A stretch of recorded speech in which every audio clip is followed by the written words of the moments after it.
आज मैं इस पार्ट में बताऊंगा सेल क्या होता है। आइए, cell is the basic structural function and unit of the life. Cell जो होता है ना, वो हमारे बॉडी का सबसे छोटा इकाई होता है, मतलब basic unit of the life. Unit का मतलब पता है, इकाई होता है। अब कोई कोई बोलता है कि सबसे छोटा अंग होता है, तो अंग नहीं होता है, इकाई होता है। अब देखिए, सेल का बायोलॉजिकल नेम क्या है? सेल को बायोलॉजिकल नेम में बोलते हैं साइटो। ठीक है। अब इसमें अब ये सेल है ना, तो इसको सेल ये इंग्लिश नेम है, इंग्लिश। ठीक है। और ये साइटो बायोलॉजिकल नेम है। अब सेल के बारे में जो स्टडी करता है उसे साइटोलॉजी कहते हैं। ठीक है। अब डिस्कवरी ऑफ डेट सेल, मतलब जो डेट मतलब जो मरा हुआ सेल होता है ना, उसको सबसे पहले कौन खोज किया था? रॉबर्ट हुक ने खोज किया था। ठीक है। जो मतलब डेट था उसको माइक्रोस्कोप में देखा था सबसे पहले रॉबर्ट हुक ने 65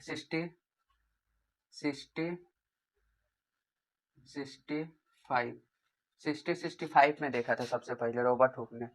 अब डिस्कवर्स ऑफ लाइफ सेल, और जो जीवित कोशिका है ना, जो जिंदा सेल है ना, उसको कौन डिस्कवर किया था? उसको डिस्कवर किया था एंटन वॉन लीवक हुक ने।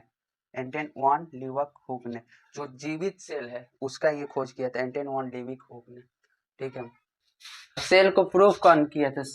सेल को प्रूफ किया था सचलेंडन एंड सचवान ने। ये दोनों मिलकर सेल को प्रूफ किया।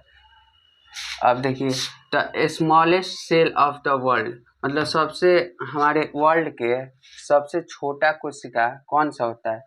तो माइकोप्लाज्मा का होता है सबसे छोटा कोशिका। ठीक है। अब सबसे largest cell of the world किसका होता है? ऑस्ट्रिच का।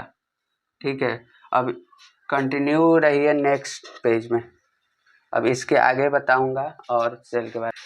ह्यूमन में सबसे स्मॉलेस्ट सेल कौन सा होता है? ह्यूमन में सबसे स्मॉलेस्ट सेल मेल का स्पर्म होता है। ठीक है।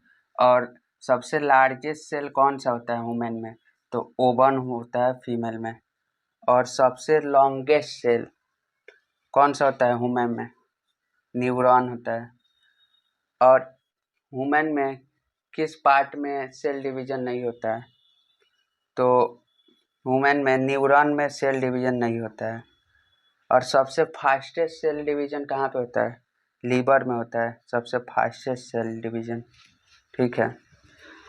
अब देखिए, सेल से एक बॉडी कैसे बनता है। देखिए, लाइक एज ईंट से एक दीवार खड़ा होता है। ठीक है। अब दीवार से एक कमरा बनता है, अब कमरा से घर बनता है। सिमिलरली एक सेल से ऑर्गेन बनता है, बहुत सारे सेल मिलकर ऑर्गेन बनता है, और ऑर्गेन से ऑर्गेन सिस्टम बनता है, और ऑर्गेन सिस्टम से बॉडी बनता है, और बॉडी से ह्यूमन बनता है। ठीक है। ऐसे सेल, बहुत सारे सेल मिलकर एक ह्यूमन बॉडी बनाता है। Thank you. इसके बाद से नेक्स्ट पार्ट में इसके अगले वाले टॉपिक बताएंगे।